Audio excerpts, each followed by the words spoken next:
Jason, can you talk about the confidence you have in P.J. Washington and his growth since coming over? Yeah, I think since he's been, when we talk about PJ being here, we've always trusted, and you can see that on both ends, offensively and defensively. We've always graded him on the defensive end. Understand that he's going to get good looks. He can put the ball on the floor. His mid-range game is as good as anyone's. And so again, tonight the bounce back for him being able to knock down the three for us helped us. And so we would love for him to do that every night, but we don't judge him on making threes. We love what he does for us on the defensive end.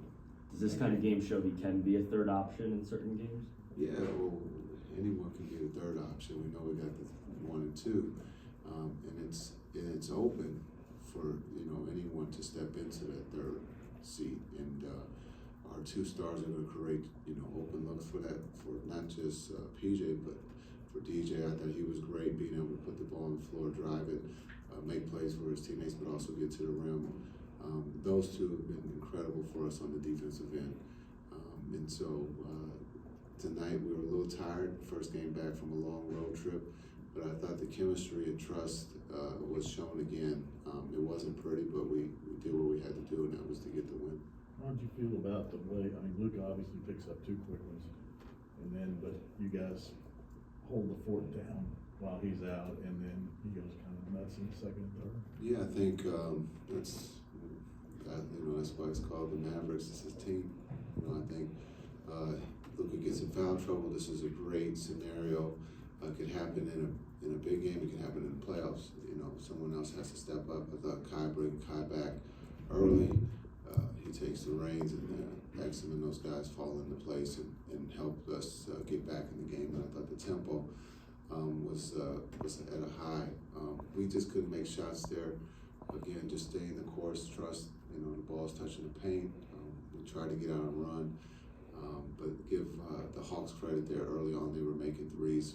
We tried to get them off the three-point line, but they did a good job of making them. But this is a team, and being able to, as role players, to pick up your stars like they did tonight, that's big.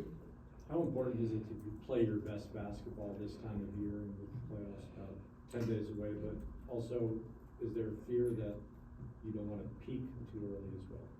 It's a great question, because you can ask that in December and January, and peaking too early. But I understand playing your best basketball this time of the year, March, April, May, June, it gives you a chance to win a championship. That's what we're playing for. Now, going through different scenarios in January or December, that's what the season's for, is to figure out and find out who you are. And that's what we've done. We, I think, understand who we are. Again, holding a team under 100 points is big, and it just shows that our defense is at a high level. And again, we're creating the open shots, we just haven't made them. And so there is a theory, once the playoff starts, we're going to make all those shots and continue to play that defense. So we'll see. What do you think have been the biggest factors in the defensive turnaround over the last month and change? Just understand what we're asking them to do. Again, I think I've said this before, sometimes it just takes some time. But when you get 2 players like Gaff and PJ athletically, and then also they think about the defensive end too. And so being able to get those 2 and having those 2 start sets the tone for us. And then being able, again, having Derek Jones Jr., he's done that for us all season. And so to have those 3 out there to start puts us in a positive position on the defensive end. Coach, I believe you all forced, I think, 21 turnovers tonight. Yes. Obviously, rim protecting is huge, but just getting turnovers, how big is that for this team? It's huge when we're not scoring.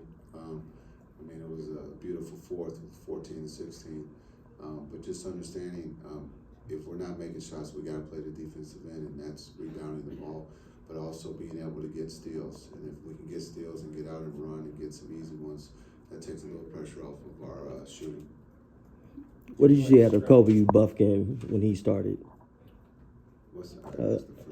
Out of Kobe Buffkin when he started. I thought a young player, lefty. I thought he played well for him. He shot the three, the midi, got to the basket. I think, again, he's a young, talented player for Atlanta.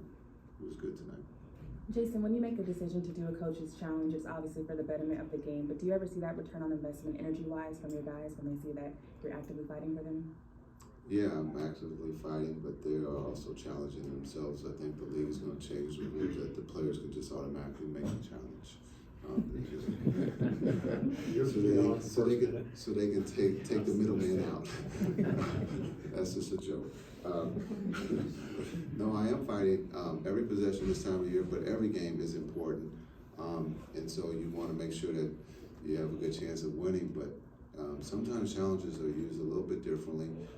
Even if you think you're going to lose one, especially if you don't want to take that group out, it could be used as a longer timeout. So there's a lot of different things that go into that, but I am fighting for those guys, but I also trust when they tell me if the ball is out or if they didn't foul, that I'm a rock with them, and so that there's a trust between player and coach. Coach Kidd, with PJ Washington, you already asked about him, but over the last 6 games, he's shooting above 40% from downtown. How much does it help y'all when he's shooting at a high clip, when you know his value as a defender, but his value as a shooter as well? Yeah, it makes the game easy, you know, and if you can make the game easy, that's what we're trying to strive for.